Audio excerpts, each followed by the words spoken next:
Of the 12 community polls I held last year, for 2001's Robots in Disguise, you all voted which of the 3 Autobot Brothers I should review this year. Honestly, I hope I got Prowl. He's pretty nice.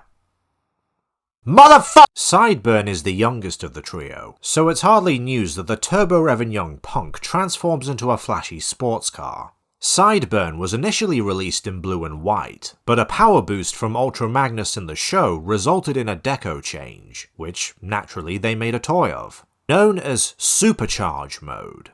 If you're wondering, these are the versions of the brothers that I own. Here we have a nice red, with an orange-yellow gradient on the flames, done in a blue outline, translucent amber, for the headlights and windows, and lastly, silver and gold chrome for the engine and wheel rims. The Autobot sigil on the roof is absent from the Japanese release. I should point out, in the cartoon, Sideburn has a thing for red sports cars. The car model itself is the Dodge Viper GTS. Not just loosely based on it, I mean it is an actual Dodge Viper, in its shape, structure and details. The lengthy front section, the design of the bumpers and lights, placement of the hood vents. The engine block, well sculpted as it is usually hidden on the real deal. It might not be exact, but it's close enough that all Hasbro releases of this mold, following the original blue Sideburn, sport the Dodge Viper logo for licensing. The mold originates from Takara's Car Robots line, and all Takara's versions lack the emblem. Presumably things are or were different in Japan. On a side note, the brothers sport rubber tyres, a rarity these days, with tread patterns, and Sideburn has TF Cybertron branding on the sides. You may notice the windscreen doesn't sit as flush as it should. It looks like it's supposed to connect to the back of the engine, which leads to this mold's infamy. Sideburn, or Speedbreaker as he's known in Japan, was the first full project of Takara Tomy designer Hironori Kobayashi. Nothing against the guy, but it kinda shows.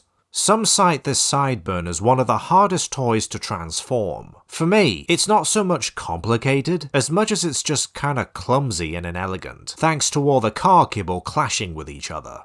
Don't expect full transformation guides from me, but for a couple tips, with his left arm deployed, rotate the waist 90 degrees, swing the armature forward, then up into position, and then spin the waist back. That I don't mind so much. It's the right arm that'll get you. Following Sixo's review of the clear plastic variants by Takara, after swiveling the arm out, unfolding it, and positioning the front bumper as such, swivel it round so that the right wheel ends up underneath. Then you hinge said wheel within the chest. It's a clever trick, but in the process, you borderline have to force the wheel past the chest piece, to the point where the tyre might slide off. And considering the rubber tyres on certain Transformers are prone to deteriorating, I'm frankly grateful this copy is still intact.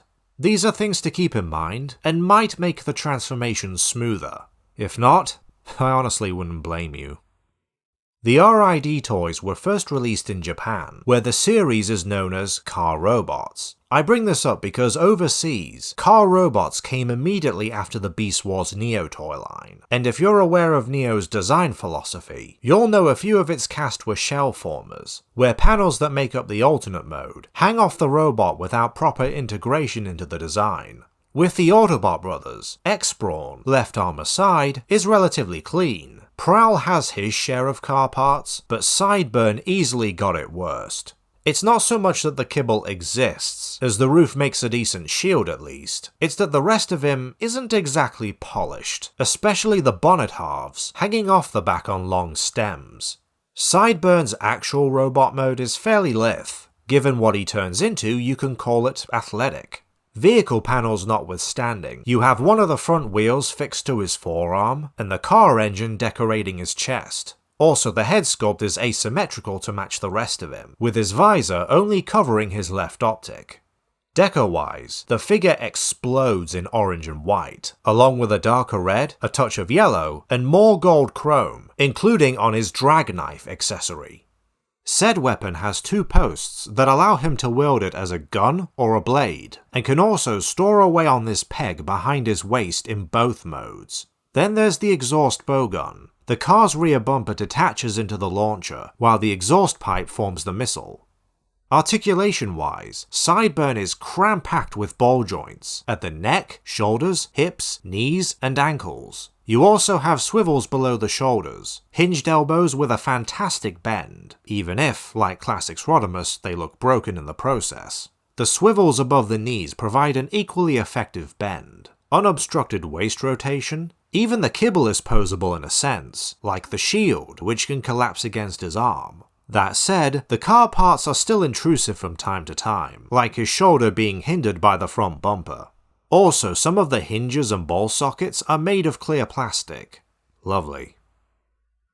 I'll admit, I've warmed up to the toy a fair bit since buying it a while back, but Sideburn is still my least favourite of RID's Autobot Brothers, mainly for being the least refined in robot mode, though still visually interesting, and not exactly the most pleasant of figures to transform. The car modes are winner, especially in the super mode deco. Shame it's only a part of the toy. Before I cover the other brothers, I have some fan vote polls to catch up on.